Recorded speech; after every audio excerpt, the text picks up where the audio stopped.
मित्रांनो, आपल्याला जर तुम्ही आता तुमचा जर मुंबईला फॉर्म असेल, त्याचबरोबर तुमचा अजून जर ग्राउंड राहिले असेल तर मित्रांनो आपल्याला अशा पद्धतीने वर्कआउट केला पाहिजे, ज्यामध्ये जास्तीत जास्त आपलं होल्डिंग केलं पाहिजे, जेणेकरून तुमचं जर गोळा फेक असेल त्यावर 100 मीटर असेल 1600 मीटर सर्वांना आपल्याला खूप फायदेशीर ठरतं. कारण होल्डिंग वर्कआउट केल्यानंतर तुमचा कोर चांगला वाढतो, तुमची पॉवर वाढते. त्यासाठी अशा पद्धतीने आपल्याला त्यानंतर प्लॅंक होल्ड करा. Plank hold start. Plank hold हे सगळे वर्कआउट आपले केले पाहिजे, खूप फायदेशीर आहेत. तर बघा आपल्या अकॅडमीत बोलाबोली कशा पद्धतीने वर्कआउट करतील. जमतंय तुम्हाला सांगतं, जमतंय की माउंटेन माउंटेन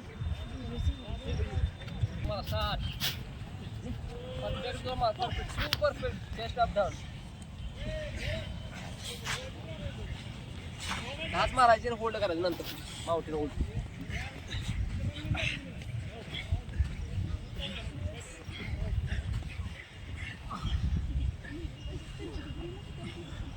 कपडे थोडी सुद्धा भरून द्यायचं नाही आज.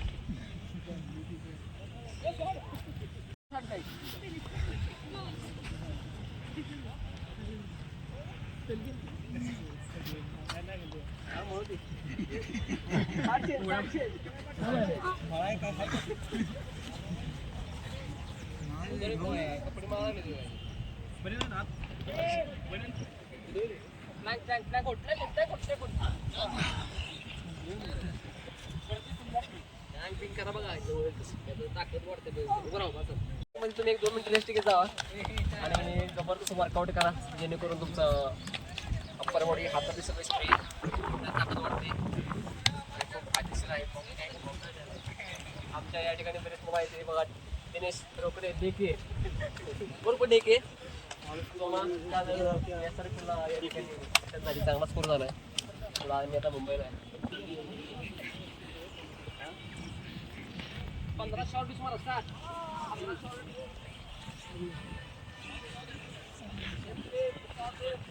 Mountain hold.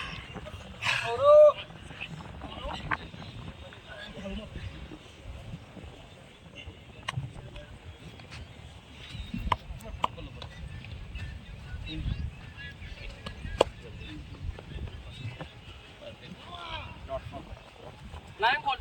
Plank hold.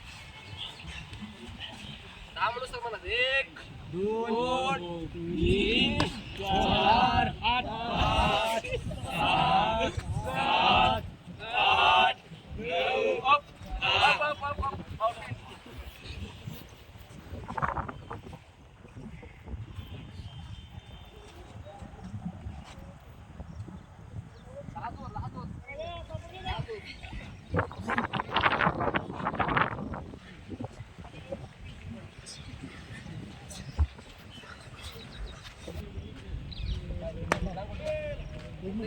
Separate केलं तर होणार रे. सगळं केले असं होईल का? Side plank side plank side plank side plank नाही.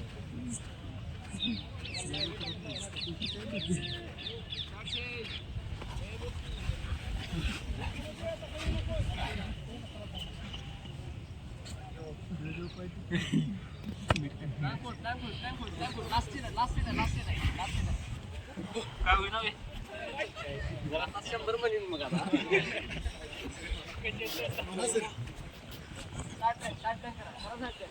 साईड पोर बी उद्या सांग ना.